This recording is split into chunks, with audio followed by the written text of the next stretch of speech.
All right, Matt. So we get Jacksonville again here. I guess just in terms of defensively, what did you guys learn, I guess, to take away with the potential of not having DeMond again and having to play without him, as you sort of said Saturday night, as him being the quarterback of the defense? And what lessons can you take from that to obviously try to apply to slow them down on Thursday? Yeah, we've really struggled to defend Jacksonville State in both matchups. I think each player has to raise their level at the defensive end of the floor.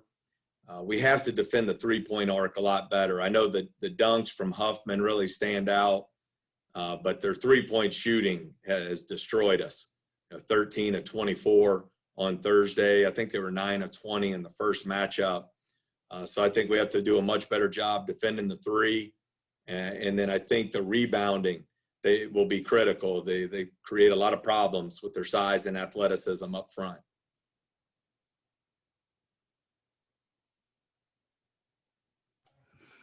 Coach, this season's been a little up and down. We've kind of seen the good, the bad, and the ugly out of your team. What's it going to take for your team to be at their best and make a run here in this OVC tournament? Well, I think for us, the focus has to move to exactly that.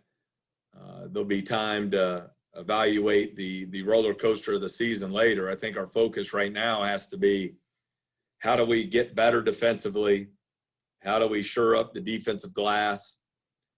What can we do to perform consistently on the offensive end, whether they're in man or zone, to give ourselves the best opportunity to win on Thursday? And I think those are the only things we can be focused on as a team. We need 3 really good days of practice in preparation for Thursday evening's game. Jacksonville's only a 35% three-point shooting team, which is fine, I suppose. But when they have shot against you guys, you've seen enough at this point that you can't wait for them to sort of regress back to the mean. You guys have to attack them. Yes. Well, I think so. I mean, you look at it. Number one, a really, really good three-point shooting performance from Darian Adams on Thursday. One of the common themes in both games is you look at King off the bench is averaging 4 points a game. He's hit 3 threes in each of our games and has averaged 13 against us. So I think that's another key to their outstanding three-point shooting against us has been his impact off the bench.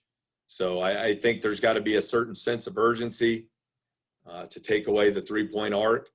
But again, Jeff, that's where, and that's why they're a really good team, is the balance they have inside and outside. Huffman's a really difficult matchup for anybody down in the post. And then I think their offensive rebounding at the 4 and 5 position create issues as well.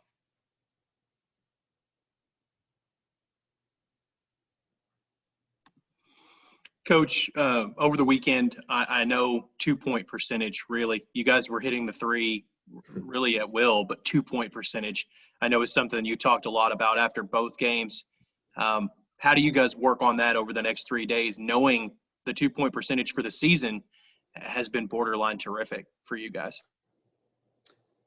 No, I think it's an important part of our preparation this week, as we have to improve on our finishing. As you mentioned, I think our field goal percentage is somewhere I know it's top 10 in the country. But when you look at Thursday's game, I thought we were really bothered by Jacksonville State's physicality and athleticism around the basket. And then I really don't have a great answer for Saturday. We were 12 of 26 on layups in Saturday's game. That's 28. I know you're not going to shoot 100%. Certainly some of them were challenged. But that's 28 potential points you leave on the board from inside the charge circle. And so we have to finish plays with a lot more toughness and consistency around the basket.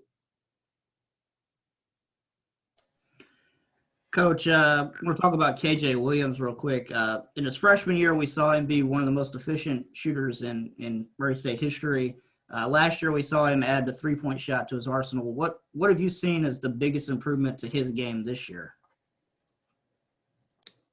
I think the consistent three-point shooting has been another step in his development as a player. I think when we've been really good as a team, at our best, he's been a monster on the glass. Not only the defensive glass, but also on the offensive glass, chasing rebounds, getting some second shot opportunities, some easy putbacks around the goal. That's when we've been at our best, and we'll need a strong rebounding performance from KJ in the tournament at both ends of the court. When we talked Saturday night, and your body language, it kind of there was a part of it that was almost confused by what you had seen. Just sort of the frustration. I know you'd lost and so on, but it feels like when you get to this point in the year, the gap between maybe the low end of your play and the high end of your play, you feel like you would like it to be, you know what you're getting every night from your team. And obviously that's been a struggle with you guys here as of late. Where are you right now in that searching for answers department with this team right now? Well, it's a big week of practice for us, Jeff, as we're still trying to figure out the right way to replace Damon's contributions. I think for us going into the weekend, and don't quote me on this, but I believe we were obviously not where we wanted to be, but something like 9-3 in our last 12 games, which is an improvement from where we were. Our assist to turnover ratio was in that 15-game window we were in was amongst the best in the country, believe it or not, for where we had started back in December and early January. And the inconsistency on Saturday, the struggle to finish plays around the basket, the careless turnovers, was certainly disappointing and frustrating. But, you know, we have to move forward this week. And really, as you get to this point in the season, you know, whether you're 16-2 or 10-10, you know, everybody, as cliche as it is, everyone's 0-0. We're in a one bid situation, and our focus has to move toward finding a way to put ourselves in a position to have a chance to win on Thursday night. And that's all we can spend our time on. And so for us, I think clearly you look at the two Jacksonville State matchups, it means we have to be a lot better at the defensive end of the floor. We have to rebound the ball better, and we have to find a way to have a good balance of inside and outside scoring to have an opportunity to win on Thursday. Coach, I know comparisons don't particularly work in college basketball, and every year is a different year. But this, to me, at least from a storyline perspective, strikes a lot of similarity toward the tail end of 16 and 17. You had Croker get injured. He's a critical rotation player and starter. You've got Damon Robinson kind of in that same situation. Do you and your staff glean on any of those experiences at this point to go into the tournament with a new sense of urgency or different type of idea on how to attack Evansville with a different rotation? I think, Ed, basketball, you know, sometimes we make it a lot more complex than it is. I mean, you know, every team in the country's had interruptions this year. Every team's had injuries. Every team's had guys out due to protocols and so forth. At the end of the day, we got to have a great week of practice. We got to make the improvements in all the areas I've discussed on the call. And you got to go out and compete.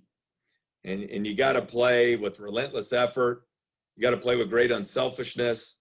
There's got to be a level of toughness. There's got to be a heart and a passion that you see out on the floor.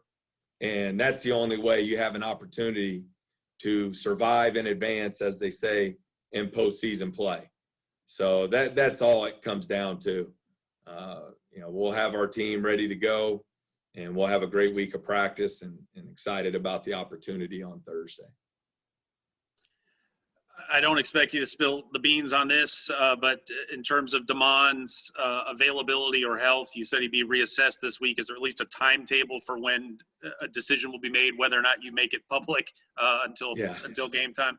Yeah, no, he goes back to the doctor this afternoon. We'll see how the knee's progressing and make a final decision on Thursday. But as I've said, we're not going to, unless he's 100% or really close to it, I will not anticipate playing him. So we'll see what Doc says this afternoon and how his rehab goes this week and make a decision closer to game time. Coach, you talked a lot about Jacksonville State's X factors coming into this game. What would you like to see as your X factor for the Racers? I mean, I know Tevin and KJ need to do the things that they need to do. Chico needs to, continue to score. But where would you like your X factor to be a check in the box for a win? Well, I think just the same formula that's been pretty successful for us in the past.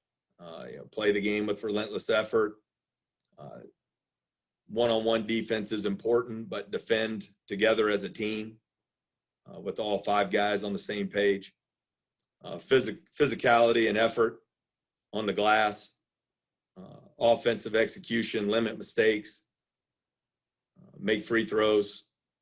Finish layups around the basket. Obviously, we'll need to shoot the ball well as we have in the first 2 games against Jack State. But the formula is pretty simple. We don't have any magical X factor.